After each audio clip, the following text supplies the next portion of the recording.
Now, I'm sure you're wondering why I gathered you all here today. We are here to witness my tournament run yet again. This is going to be, bear with me, all right? It's going to be ADV Rev 3, round 3, right? Best of 3, game 1 against Joy, Smile, Yay, okay? So going into this round, this is round 3. I'm actually 2-0. If you can even believe it, David is undefeated. I know. I'm just as shocked as you are. So for this game, I'm bringing a TSS team. So it's the Big 5 Cringe Lords plus a Starmie.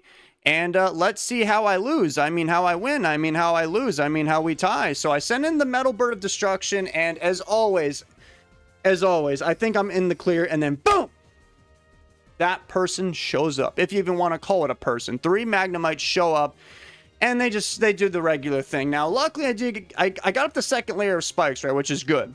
The bad news is they went for a substitute right here, but I mean, well, spoiler alerts, it was actually a good thing that they did that. They definitely should have took out my Skarmory there when they had the chance. As you're going to see, that substitute doesn't even get used up later on, but they do end up unaliving my Skarmory. So then I send in the most hated Pokemon in all of Generation 3OU, Blissey, yep. And I got paralyzed, which I don't care about because this thing is disgusting and has natural cure. I got fully paralyzed. I did not like that. Then, oh god, watch this, guys. I went for a Fire Blast on this Heracross. Look how much damage it did. The thing survived on 1 HP, and it obviously procs the Select Berry, and it's got a Swarm Boost and Mega Horn coming my way. So I'm like, okay, Tyranitar, it was nice knowing you. At least you can take it out with the Sand Stream, and they missed. That was pretty cool, man. That's what happens when you got a really well-trained Tyranitar. This game is a lot of skill and no luck. So I run away from Salamence expecting a Brick Break.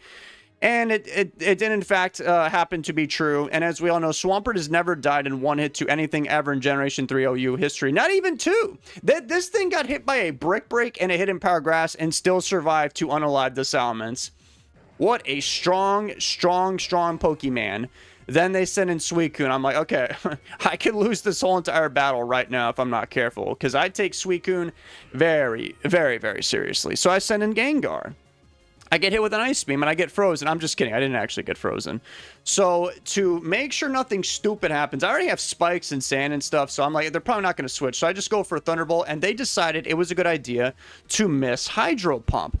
Me personally, that would not have happened because I would have clicked Surf. To be fair, Surf was not going to KO Gengar from that range. So I do just end up staying in. They end up staying in as well. I just took them out with a Thunderbolt. Then they bring in Magnet Dudes. It's half dead because of the spikes. I told you the spikes were going to eat them alive in the long run. So I just run away and go into my Swampert because I was expecting, obviously, an electric move. They went for Thunder Wave. Swampy, you know, ground types. In case you're new here, ground types take a 0 damage from the electric moves. They have Hidden Power Grass, so I died. I just stayed in case they had Hidden Power Fire. I mean, I would have got a free kill right there. So I went for Tyranitar there. Tyranitar does have Earthquake. Unfortunately, I got paralyzed. I didn't really care too much because I saw they had a Doug Trio. So if they bring in Doug Trio next, I won't care because I can just bring in, you know, one of my other 3 Pokemon to unalive that thing. But they choose their final Pokemon, which is a Metagross. Now, I don't know if this thing was banned or not. I think it is. I just get one shot by Tyranitar. At this point in time, I couldn't tell because I don't think you even need a choice ban on Metagross to one-hit Tyranitar. But I didn't see leftovers there, so I was like, oh, it's probably banded. So I went for Surf. I don't have to worry about getting blown up. And they couldn't go into Doug Trio either because I would have KO'd with Surf, and then they would have to blow up with Metagross and lose the battle. Long story short, they stay in, punch me in the face. I went for Surf first, outsped them. They got the attack boost. Nobody cares because I'm faster. Then they send in Doug Trio. I'm like, all I got to do is watch out for all the Rock Slide flinches. I'm going to win this battle. And guess what actually happened to me? I couldn't believe it. Nah, I didn't actually get Rock Slide flinch. I actually outsped the Doug Trio. That's why I couldn't really believe it. That Doug Trio was not timid max speed. And my Starmie was, as you can imagine, max speed. So that thing was probably adamant. So I was not going to lose that battle in the end. So what did we learn in this one, guys? We learned that my Tyranitar, very well trained. It dodged that Mega Horn, which definitely had quite an impact on that game.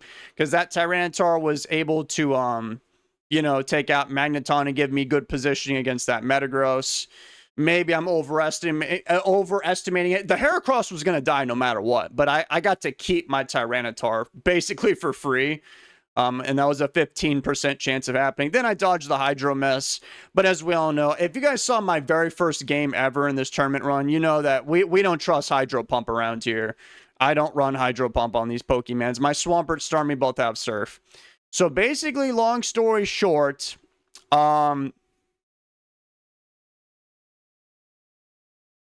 even with Blissey on my team, it still failed me. Oh! I'll end it on this note. I actually, right before this recording, I ran a damage calc on that Fire Blast on the Heracross. It did 74%. It was actually a 50-50 to kill. It was anywhere from 69%. Oh, that's the funny number. 69% to 81, which is a 50-50 because 75 is right in the middle. Yeah. And then I got 74. Oh, I won. I'll see you guys later in game 2.